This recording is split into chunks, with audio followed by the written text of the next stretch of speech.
అందరికీ నమస్కారం అండి. నేను మీ పల్లెటూరు సీను. పల్లెటూరి వారి మాట పాట అన్నటువంటి శీర్షికన ఈరోజు మాట ఏమిటంటే అండి, దేవుడు సైన్స్ రెండు ఒకటేనా కాదా? భారత రాష్ట్రపతి మాజీ రాష్ట్రపతి అయినటువంటి అబ్దుల్ కలాం కూడా తన ఆత్మకథలో ఒక మాట అన్నారండి.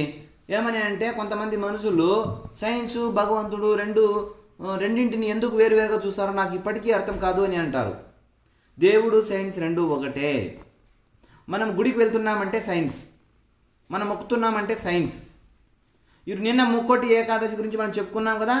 ముక్కోటి ఏకాదశిలో కూడా సైన్స్ ఉంది. ఏంటి ఆ సైన్స్?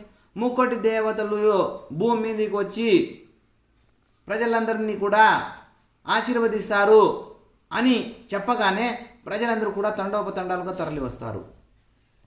ప్రజలందరూ కూడా తండోపతండాలుగా తరలి వచ్చినప్పుడు దేవుని దర్శనం చాలా గంటల తరబడిగా నిలబడవలసి వస్తుంది. ఎప్పుడైతే గంటల తరబడిగా నిలబడతామో శరీరం అలసటకు గురవుతుంది. ఎప్పుడైతే శరీరం అలసటకు గురవుతుందో శారీరక వ్యాయామం జరుగుతుంది. ఎప్పుడైతే శారీరక వ్యాయామం జరుగుతుందో శరీరం తేలికవుతుంది. మరి ఏకాగ్రత అనేటటువంటిది దేవుని మీద తప్పితే మరొక దాని మీద ఉండదు. దాదాపు 2-3 గంటలు క్యూ లైన్లో ఉన్నప్పుడు దేవుని మీద తప్ప మరొక దాని మీద ధ్యాస ఉండదు. దానిని ఏకాగ్రత అని అంటారు. ఎప్పుడైతే ఏకాగ్రత ఉంటుందో మన మనసు అన్యక్రాంతం కాకోకుండా ఒకదాని మీదే మనసు లగ్నం కావడానికి అవకాశం ఉంటుంది. ఇది కూడా సైన్స్.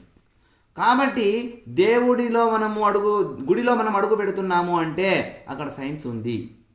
కాబట్టి మనము సైన్స్ వేరు కాదు, భగవంతుడు వేరు కాదు.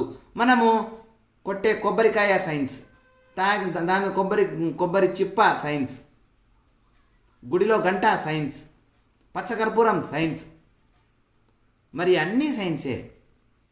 గుడిలో గంటను కొంటగానే చెవిని వినపడడంతో నరాలన్నీ ఉత్తేజితమవుతాయి. మనం కొబ్బరి నీళ్ళు తాగుతానే ఎన్నో లవణాలన్నీ కూడా శరీరానికి అందుతాయి. పచ్చకర్పూరము మన శరీరంలో వెళ్ళగానే శరీరం చల్లబడిపోతుంది, శరీరంలో వేడి హరించిపోతుంది. తర్వాత కర్పూరము, అగరబత్తులు అన్నీ కూడా సైన్సే అండి. కాబట్టి ముక్కోటి ఏకాదశి రోజు మనము గుడికి వెళ్ళి వ్రతాలు, పూజలు, నోములు అన్నీ చేశాము అంటే అక్కడ సైన్స్. ప్రతిదీ సైన్సే అండి.